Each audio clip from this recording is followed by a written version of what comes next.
Close your eyes and imagine West Africa in the 16th century, not as the distorted caricature presented in colonial narratives, but as it truly was, a landscape of sophisticated kingdoms, thriving trade networks, architectural marvels, and military powers that could rival any in the world. Imagine the Sahel region, where the desert meets the savanna, where caravans laden with gold, salt, and cola nuts moved along routes that had existed for millennia, where cities built of red clay and ambition rose from the earth like monuments to human ingenuity.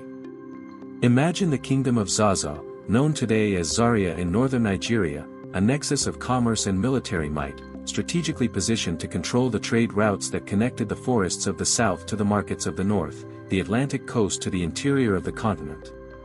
Now imagine that this kingdom, at the height of its power and expansion, was led not by the warrior kings we expect from history books, but by a woman. A warrior queen who commanded armies, expanded territory, revolutionized military strategy, built fortifications that still stand today, and ruled for 34 years with a combination of tactical brilliance and political acumen that placed her among the greatest leaders of her era. Her name was Amina. And the fact that you might not know her, that her story is not taught alongside Alexander or Hannibal or Napoleon, is not an accident of history. It is the result of a systematic effort to hide, minimize, and erase African excellence, particularly when that excellence was embodied by a black woman who challenged every assumption colonizers needed to justify their conquest. This is not just a story about a forgotten queen. This is an investigation into how history is weaponized, how narratives are constructed, how entire civilizations can be erased from collective memory through deliberate manipulation. This is the story of Queen Amina of Zaza, the warrior who built an empire they tried to hide. The question we must begin with is this: how does a civilization that built cities, commanded trade networks spanning thousands of miles, developed sophisticated military and administrative systems, and produced leaders of exceptional capability simply vanish from mainstream historical consciousness? The answer is as uncomfortable as it is essential, because acknowledging the truth about pre-colonial Africa would undermine the entire ideological foundation of colonialism itself. To understand Amina, we must first understand the world she was born into.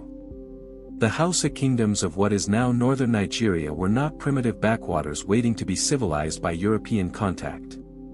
They were economically vibrant, politically complex states that had existed for centuries before the first European ship touched African shores. Zaza, where Amina was born around 1533, was one of the most powerful of these kingdoms, strategically positioned along trade routes that connected the salt mines of the Sahara, the gold fields of West Africa, and the cola nut forests of the south. This was a world of walled cities, where skilled masons built defensive fortifications of remarkable sophistication. It was a world of mounted cavalry, where military tactics had evolved over generations of warfare and conquest. It was a world of Islamic scholarship, where learning was valued and libraries were treasured. It was a world of complex political systems, where councils of advisors, religious leaders, and military commanders balanced power. It was, in other words, a civilization, complete, functional, and entirely African. Amina was born into royalty. Her grandfather, Sarkin Nohir, was the founder of Zaza, which would later become one of the original 7 Hausa states. Her mother, Queen Bakwa Turunku, ruled as regent and then as queen in her own right, establishing a precedent of female political power that would shape Amina's understanding of what was possible. This is crucial: Amina did not emerge from a vacuum. She came from a tradition that, while certainly patriarchal in many ways, recognized that leadership ability was not exclusive to men, that women could wield political and even military power when circumstances and personal capability aligned. From her earliest years, Amina rejected the traditional path laid out for noble women.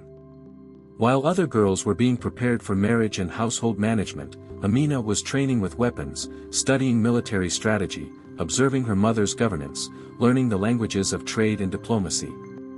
The chronicles that survive describe her as preferring the company of warriors to that of courtiers, as more interested in horses and combat than in the domestic arts. Some sources suggest that she participated in her first military campaign as a teenager, riding alongside the kingdom's warriors and distinguishing herself with courage and tactical insight. When her mother died around 1566, Amina's younger brother Karima became king. For the next decade, Amina served as a senior military commander, leading expeditions, securing borders, and building a reputation as a brilliant strategist and fearless fighter. She was learning, preparing, accumulating both the skills and the political capital that would later allow her to claim power in her own right. Then, in 1576, Karima died. And Amina, at approximately 43 years old, became Queen of Zazzau. What happened next would reshape the political and economic landscape of West Africa. Amina did not simply maintain the kingdom she inherited, she transformed it into an empire. Over the next 34 years, she would launch a series of military campaigns that expanded Zazzau's territory dramatically, extending its influence from Kano in the north to the Niger River in the south, encompassing regions that had never before been unified under a single authority. But Amina's conquests were not merely about territorial expansion. They were strategically designed to control the most lucrative trade routes in the region. Every campaign targeted locations of economic significance, salt production centers, cola nut growing regions, trans-Saharan caravan routes. She understood that military power without economic foundation was unsustainable, that conquest meant nothing if it did not translate into wealth and resources. Her wars were not acts of random aggression but calculated moves in a sophisticated economic strategy. And she did not merely conquer, she fortified. Wherever Amina's armies went, they built walls. These were not simple barriers but sophisticated defensive structures, constructed with techniques that demonstrated advanced understanding of military architecture. The walls, known as Gannuar Amina or Amina's walls, some of which still survive today in various states of preservation, enclosed entire cities and protected the trade routes that connected them. They represented a massive investment of resources and labor, a testament to Amina's organizational capacity and her understanding that holding territory required more than just winning battles, it required infrastructure, defense, and the projection of permanent power. The scale of her achievements is staggering. Chronicles suggest she commanded armies numbering in the thousands, that she personally led cavalry charges, that she employed innovative tactics that caught enemies off guard. She introduced metal armor to her region, equipping her cavalry with protective gear that gave them significant advantages in combat. She fostered diplomatic relationships with neighboring kingdoms when advantageous and crushed resistance when necessary. She managed the complex logistics of extended military campaigns, ensuring her armies were supplied, paid, and motivated. She balanced the competing interests of various factions within her kingdom, maintained the loyalty of her military commanders, and navigated the treacherous waters of regional politics. Some chronicles claim she never married, that she took lovers from among conquered peoples but refused to allow any man permanent status in her life, that she executed lovers to prevent them from becoming political liabilities. While the reliability of these specific claims is debated among historians, they reflect a broader truth. Amina governed as a monarch first, refusing to allow gender expectations to constrain her exercise of power. Whether or not the specific stories of her romantic life are accurate, they point to a woman who controlled her own narrative, who refused to be defined by relationships to men, who wielded power on her own terms. For 34 years, Amina ruled. For 34 years, her empire prospered, expanded, and dominated. And then, according to tradition, she died as she had lived, on a military campaign, in the town of Atagra, still leading her armies, still expanding her reach, never retiring to quiet domesticity, never allowing age to diminish her command. Her legacy should have been monumental. She should be remembered as one of the great empire builders of the 16th century, discussed in the same breath as Elizabeth I of England, Suleiman the Magnificent, or Akbar the Great. The territory she conquered, the economic networks she controlled, the military innovations she introduced, the infrastructure she built, all of this should have secured her place in the pantheon of great leaders. Instead, for centuries, she was nearly forgotten. Her story was reduced to footnotes, her achievements minimized, her very existence questioned by historians who could not reconcile the image of a powerful African woman with the narratives they needed to believe about African inferiority and female incapacity. This erasure was not accidental. It was systematic, deliberate, and absolutely necessary for the colonial project. To understand why Amina's story was buried, we must understand the ideological requirements of colonialism. European conquest of Africa required justification beyond mere greed and military advantage. Colonizers needed to believe, and needed to convince others, that they were bringing civilization to primitive peoples, that Africans were incapable of sophisticated governance, that they were mired in tribalism and barbarism, that European rule was not theft but uplift. Evidence of sophisticated pre-colonial African civilizations directly contradicted these narratives. If Africans had built empires, developed complex political systems, created wealth and culture independent of European influence, then the entire moral foundation of colonialism collapsed. The presence of powerful African women leaders was particularly problematic, because it challenged both racial and gender hierarchies simultaneously. Amina represented everything colonial ideology needed to deny: African capability, female leadership, military sophistication, economic innovation, political genius, all embodied in a black woman who needed no European guidance to build an empire. So her story was buried. Not through outright denial of her existence, the evidence was too strong, too embedded in local chronicles, oral traditions, and the physical presence of the walls she built, but through more subtle means. Her achievements were downplayed. Chroniclers who mentioned her were deemed unreliable.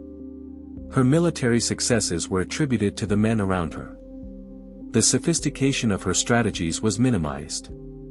The architectural achievements of her fortifications were either ignored or credited to external influences. The economic complexity of her empire was simplified into primitive trade. Her gender was used to question the sources themselves. Surely, the reasoning went, these accounts of a warrior queen must be exaggerations, legends, wish fulfillment rather than history. This is how historical erasure works. It is rarely about absolute denial. It is about doubt, minimization, the careful construction of narrative frames that allow uncomfortable truths to be acknowledged while simultaneously being neutralized. Yes, Amina existed, the narrative concedes, but was she really that important? Were her achievements really that significant? Aren't the sources rather unreliable? Isn't this probably more legend than fact? The colonization of Nigeria by the British in the late 19th and early 20th centuries accelerated this erasure. Colonial education systems, when they taught African history at all, focused on European contact and conquest, presenting pre-colonial Africa as essentially historyless, trapped in static traditionalism until European intervention brought progress. Stories like Amina's, which demonstrated that African societies had their own dynamics, their own histories of change and development independent of Europe, were actively suppressed because they undermined colonial authority. Even after independence, the recovery of Amina's story faced obstacles. Post-colonial scholarship had to work against centuries of accumulated bias, limited by colonial archives that had systematically undervalued African sources, forced to reconstruct histories from fragments because so much had been deliberately destroyed or never recorded in the first place. The oral traditions that preserved Amina's memory were often dismissed by Western-trained historians as unreliable compared to written sources, ignoring the fact that oral traditions in many African societies were maintained with rigorous accuracy and served as legitimate historical records. But slowly, painstakingly, scholars, many of them African, many of them women, have been piecing together Amina's true story. They have examined the Hausa chronicles that mention her. They have studied the walls that bear her name, using archaeological techniques to date them and understand their construction. They have analyzed the economic history of the region, demonstrating the strategic brilliance of her conquests. They have contextualized her within the broader history of the Hausa kingdoms, showing that she was not an anomaly but the pinnacle of an existing tradition of female political participation. They have, in other words, been doing the work of historical restoration, bringing Amina out of the shadows and into the light she always deserved. What emerges from this restoration is a figure of towering significance. Amina was not merely a warrior or merely a queen. She was a visionary who understood that military power, economic control, and infrastructure were interconnected, that sustainable empire required all three. She was an innovator who adapted military technologies and tactics to her specific context, giving her forces decisive advantages. She was a leader who commanded loyalty and respect through demonstrated capability, who proved that excellence in warfare and governance was not gendered. She was, in the fullest sense, a builder of empire, not just conquering territory but creating systems, establishing networks, constructing the physical and political infrastructure that would outlast her reign.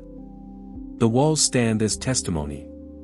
In Zaria and surrounding regions, remnants of the fortifications built during Amina's campaigns can still be found. Weathered by centuries, damaged by conflict and neglect, they nonetheless remain, physical evidence of her vision and organizational capacity. These are not primitive barriers but sophisticated defensive structures, some stretching for miles, designed to protect both cities and the trade routes connecting them. They represent an understanding of military engineering that was advanced for any context, let alone one that colonial narratives insisted was primitive. But perhaps Amina's most important legacy is not the walls or the territory or the trade routes. Perhaps it is the challenge her existence poses to the narratives we have inherited about who can be a leader, who can build empires, who can command armies, who can shape history. Every assumption about African incapacity, every claim about female unsuitability for warfare or governance, every narrative that centers European civilization as the only form of sophistication, Amina's life refutes all of it. She was black, African, and female, and she built an empire. She commanded armies, expanded territory, revolutionized defense, and controlled trade networks. She did this in the 16th century, when Elizabeth I was ruling England, when the Ottoman Empire was at its height, when the Ming dynasty controlled China. She was their contemporary, their equal in strategic vision and political acumen, yet her name is not taught in world history courses, her achievements not celebrated in the mainstream narratives of great leaders. This is the violence of historical erasure. It is not merely that we do not know about Amina, it is that we were deliberately prevented from knowing, that systems of education and historical scholarship were structured to ensure we would not ask the questions that might lead us to discover her. It is that generations of African children grew up not knowing that their ancestors had built empires, that African women had led armies, that their heritage included not just victimhood and resistance to colonization but also achievement, innovation, and power in their own right. The recovery of Amina's story is therefore not just an academic exercise. It is an act of justice, a correction of deliberate falsification, a restoration of dignity to people whose history was stolen from them. Every time her story is told, every time her name is spoken, every time her achievements are acknowledged, it is a small victory against the forces that tried to erase her. It is proof that truth, however buried, however suppressed, eventually finds its way to light. Imagine again that landscape of 16th century West Africa. See it clearly now, without the distorting lens of colonial narratives. See the walled cities, the bustling markets, the caravans moving along protected routes. See the mounted cavalry, armored and disciplined. See the complex networks of trade, diplomacy, and alliance. And at the center of it, see Amina, on horseback, leading her army, making decisions that would shape the region for generations, embodying a form of power that the world was not ready to acknowledge and spent centuries trying to forget. She deserves to be remembered. Not as a curiosity, not as an exception, not as a myth or legend, but as what she was, one of the great leaders of the 16th century, a military genius, an economic strategist, a builder of empire, a woman who proved that excellence recognizes no boundaries except those we artificially construct. Her story is not just African history or women's history, it is world history, human history, a testament to what is possible when capability is given the opportunity to flourish. If this story challenges what you thought you knew about Africa, about women, about history itself, then sit with that discomfort. Ask yourself why you were not taught this. Ask what other stories have been hidden, what other voices silenced, what other achievements erased. Ask who benefited from your ignorance and who benefits from your knowledge now that the truth is being recovered. And then refuse to let Amina be buried again. Share her story. Speak her name. Demand that she be included in the pantheons of great leaders, that her strategic brilliance be studied alongside other military geniuses, that her economic vision be analyzed by scholars of empire building. Insist that history be told completely, honestly, including the voices and achievements that powerful forces tried so hard to suppress.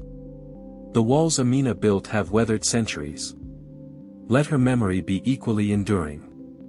Let every stone that still stands be a reminder that African civilizations built, innovated, and thrived long before colonization. Let every chronicle that mentions her name be a refutation of the lies that justified conquest.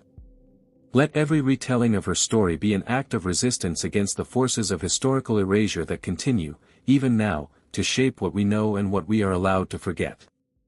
Queen Amina of Zaza rode across West Africa, expanding an empire, building fortifications, commanding armies, and shaping history. She did this not in spite of being an African woman but as an African woman, proving that leadership, strategic genius, and historical significance have never been the exclusive domain of European men, no matter how hard the textbooks have worked to make it seem that way. This is her story. This is the empire they tried to hide. This is the truth they could not completely erase, no matter how hard they tried. And this is why we must keep telling it, keep insisting on it, keep refusing to accept the incomplete, distorted version of history we were handed.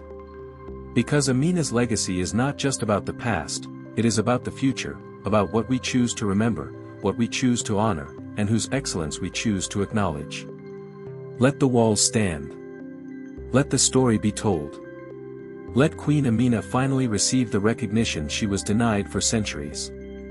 Not because we are being generous, not because we are making allowances, but because justice demands it, truth requires it, and history, when honestly told, compels it.